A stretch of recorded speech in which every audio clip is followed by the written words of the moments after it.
Hey, what's up? This is Joe. In this video, I fly directly into Central Vietnam during one of the worst typhoon seasons on record. There, I get an MRI at the local hospital. Hopefully I get those results soon. Eat some truly world-class Vietnamese food. Actually got a little bit of shrimp in there as well. Looks absolutely delicious. And take a train ride through the countryside to assess the flood damage.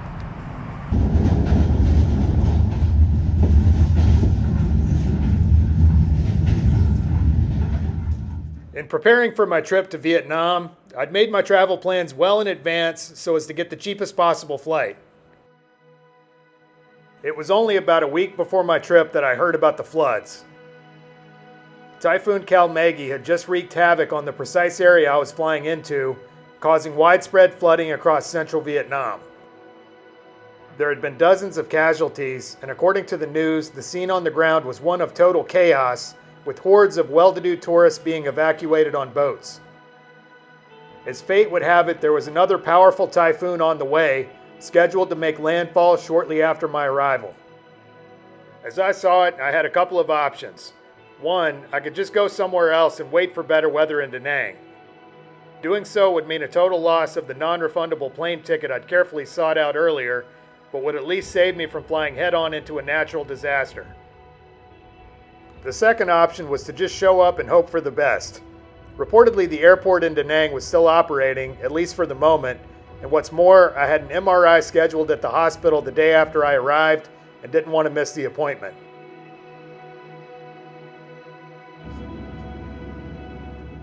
When I thought about all that delicious Vietnamese food I'd be missing out on, I decided to go with the second option. All right, made it to Detroit Airport. This is kind of a cool airport because of this train that goes by on this track up here. So the next flight is going to take me to Seoul, South Korea. It's about 15 and a half hours long. I got like an hour and a half layover in Seoul and then another 5-hour flight to Vietnam. So it's going to be fun. But yeah, in terms of preventing jet lag, basically the military devised this Argonne protocol wherein you fast and don't eat anything from the time you leave your departure location until you get to your scheduled destination. It's going to be about 30 hours without food, which is really not that bad. I mean, once you get past the initial hunger that you start experiencing after about 4 or 5, 6 hours, usually around hour 10, you just kind of ride it out. It's not that bad. But I've just noticed that it goes a long way towards cutting down on the jet lag. There's the train. Traveling to Southeast Asia from the United States is a mild form of torture which should not be undertaken lightly. Unless you luck out and get a row of empty seats next to you, you can never really get comfortable. I spent the next 15 and a half hours editing video, reading a book, and watching Breaking Bad reruns on the in-flight programming. I made it most of the way through the first season when we landed in South Korea. Boy, am I glad to be off that plane. Felt every minute of well, about 15 and a half hours. I don't really sleep well sitting up. So I got one more.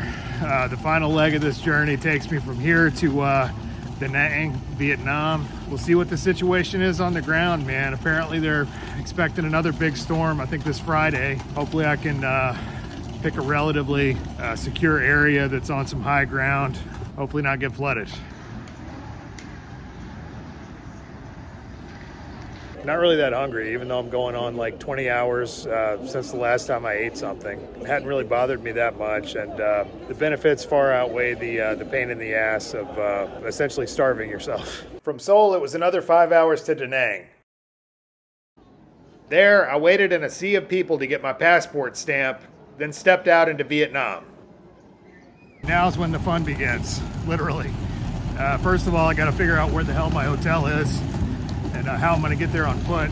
Looked pretty straightforward on the map, but turns out it's pretty convoluted. Not seeing any flooding, at least in this zone, kind of right next to the airport, that's definitely a good thing. These homestays are cool because it's kind of like you're staying in somebody's house. They got like a living room area, usually with a shrine at the bottom. So this is an $11 hotel in the city of Da Nang, Vietnam. Got a mini split, pretty nice sized bed. Refrigerator, television. There's no windows, but hey, for 11 bucks, I'll live in a box. So anyway, it's been a long ass day and a half or so of flying. I did break my fast on the plane. I basically crossed over into this time zone. I'm glad I did because there was no food at the airport. Definitely didn't feel like hiking it all over the city. I'm absolutely drenched in sweat. It is hot and muggy, humid out there, and probably only gonna get worse in the next couple days. Apparently there's a bad storm coming Friday, so I really can't recommend getting a contrast MRI the day after flying halfway around the world. When I arrived at the hospital, they injected my shoulder full of contrast solution with a gigantic needle, guided into the joint via ultrasound, then rolled me into a loud magnetic coffin and ran the imaging for what felt like a long damn time. I was having fits in there trying to hold still, but my nerves were shot from the plane ride. Really nice hospital. They told me to walk around and eat lunch and come back in an hour, so right now it looks like it's absolutely pouring down rain. Slept about 9.5, 10 hours last night, which was great. I could have kept sleeping if I didn't have to wake up for this appointment, but I guess now I got my umbrella, so walk around, look for somewhere to eat. I'm starving. Definitely, you can see the potential for flooding around here.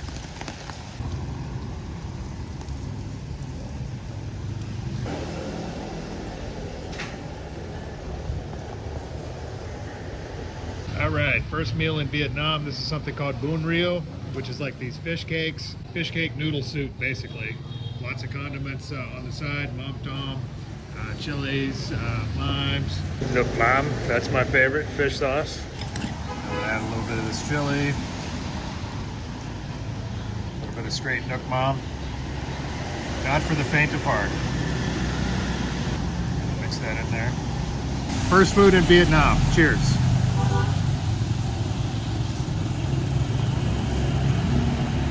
Fishy, delicious.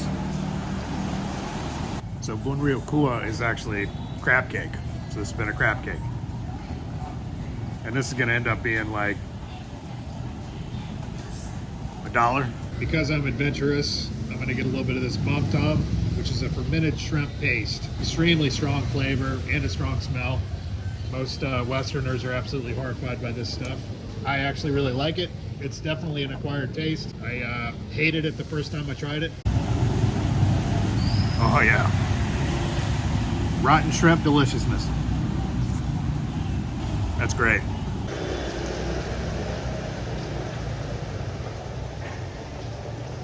All right, my next order of business is to figure out a place to get some money changed. Typically jewelry stores in Vietnam, for whatever reason, will change money. I hear there's a good one about a half mile up the road, so I want to do that now just in case there's going to be power outages and whatnot from that typhoon that's expected to make landfall tonight. Supposedly, a guy I was talking to at the hospital said it's not supposed to hit here directly, but you know, we are expected to get some flooding and stuff like that. I want to have some cold hard cash on hand just in case. All right, here it is. Well, that was painless enough. Actually, he gave me a better rate than the going rate, which is cool. So anyway, this place is kind of deserted. It kind of looks like a ghost town. I guess a lot of people are indoors getting ready for the storm coming up tonight. So if I were going to recommend a city for a first time, it would definitely be Da Nang. Actually, I kind of wish I could come here 3 years ago when I was here. It's still enough authentic Vietnam. It's not too touristy. At least I haven't seen a lot of tourists. So here's the path of this typhoon. Looks like it's already made landfall. Unfortunately, I'm right about there, so it looks like the worst of it is going to avoid here, but we are going to get kind of the outskirts of the storm, as it were.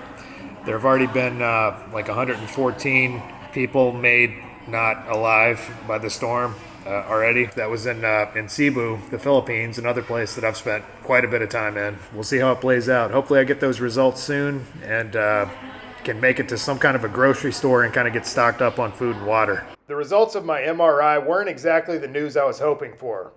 2 previous shoulder dislocations had resulted in a torn labrum, which contributed to a persistent feeling of soreness and instability, especially after long rides on a motorcycle.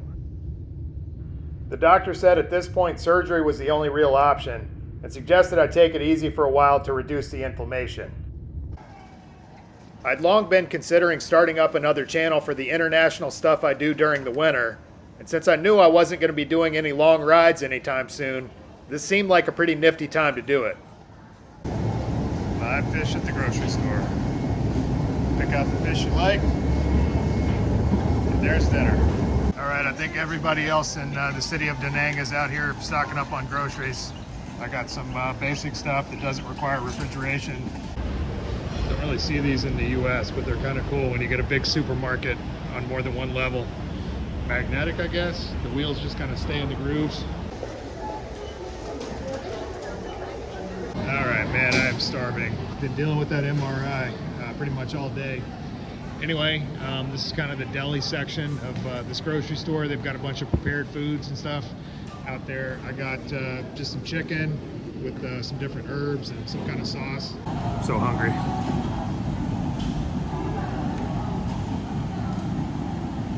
Tastes like chicken.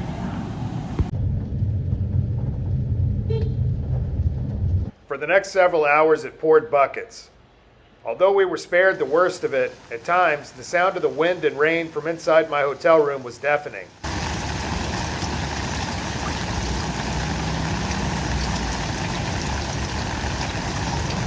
right, you want to talk about lucky, man? This is it.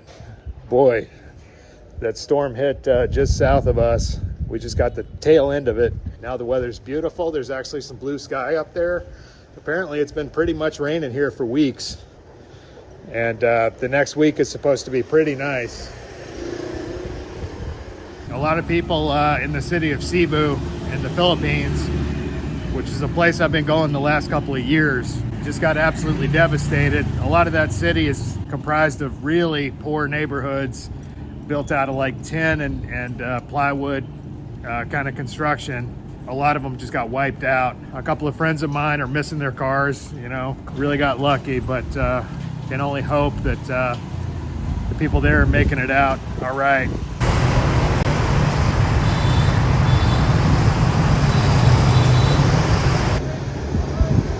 And Da Nang comes alive.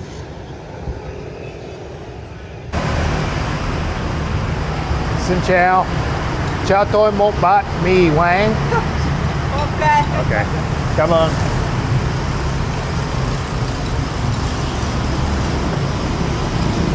All right, happy breakfast. This is a little bit of mi Wang, which is kind of like these rice fettuccine noodles with what appears to be some of the yellow chicken right there. Actually got a little bit of shrimp in there as well. Looks absolutely delicious. Not really sure what that is. It looks like probably a quail egg. As always, plenty of the ubiquitous fresh greens. Could never go wrong with Nook Mom. Oh yeah. A little bit of shrimp, shell on. Xin chào. Cho tôi một cà phê đen không đường và một ly trà. Một ly trà. Da. Yeah. Vada. So that, which I just asked for in my, albeit very rough Vietnamese, was a black coffee without sugar and a multi cha. That's like that jasmine tea. Sort of drink a little bit of the coffee and then pour some of the tea in there. Is pretty good. The thing that she was asking me that tripped me up was whether or not I wanted ice. Cheers.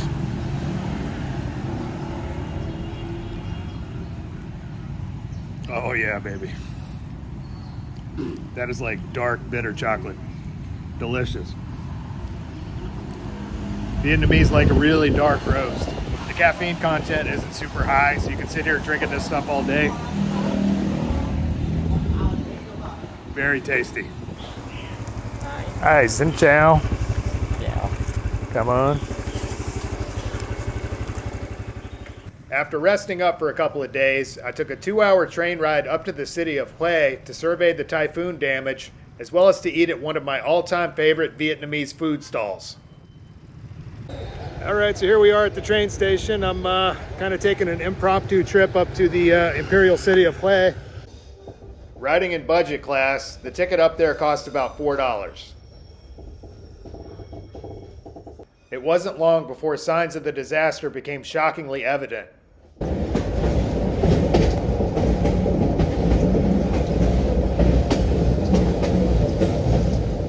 The worst of the flooding seemed to have been limited to the low-lying areas, at least from what I could see on the train. The places that were hit bad. I have no idea what these people did when their houses started filling up with water. I suppose the lucky ones had boats in which they could travel for supplies, and God only knows what happened to the rest. As bad as this situation looks from the train, it was infinitely worse for the people far out in the countryside with no access to food, medicine, or any help from the outside world. To date, there have been 90 confirmed casualties in the area, with another 12 people missing.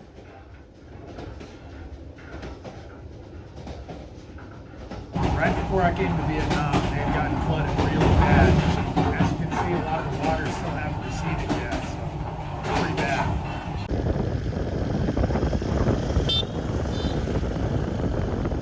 When I got to Hue, I hired a motorcycle taxi for 60 cents, which took me to one of the flooded parts of town.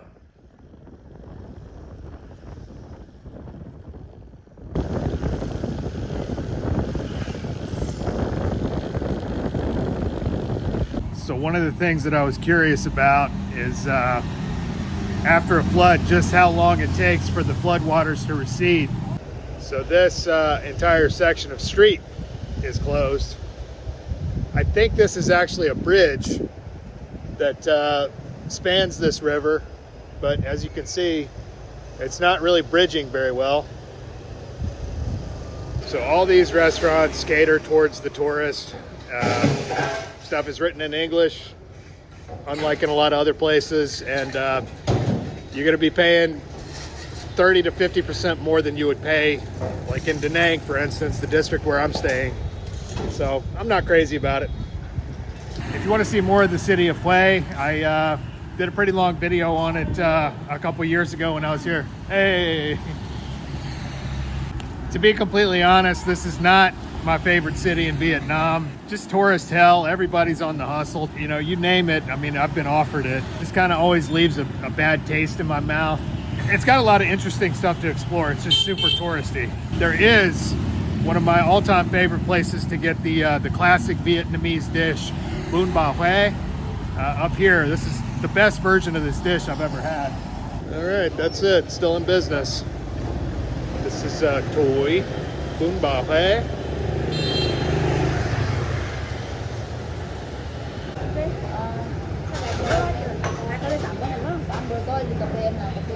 All right, yeah, baby. I have missed this, let me tell you. They throw the addition of a blood cake in there. I'm typically not crazy about it, but it's got to be really fresh. Otherwise, it gets a really irony, kind of a nasty taste to it. People always ask me, what's the weirdest thing you've ever eaten? This is it, pretty much.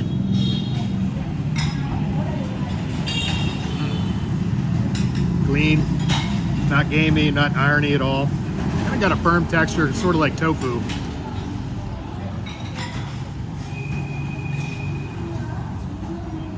Not bad at all.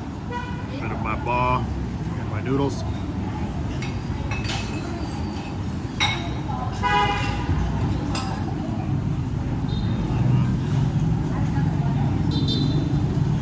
You can see the fat droplets just shimmering on the surface of it. Got a little bit of this broth.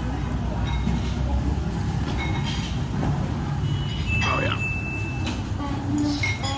I realized too late I made the same mistake I made last time. I added too many chilies. The chili taste that they have here is absolutely next level, ridiculously hot. I remember doing the same thing last time I was here and really regretting it. So anyway.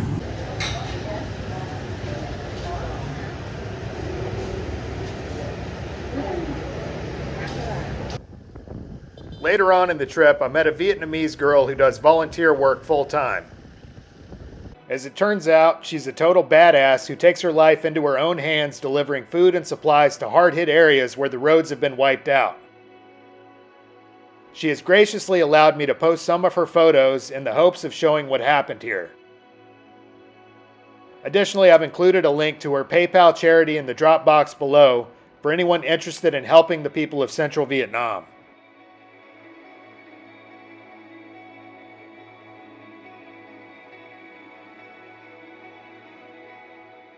The next morning, I hopped on a train and headed back to Da Nang.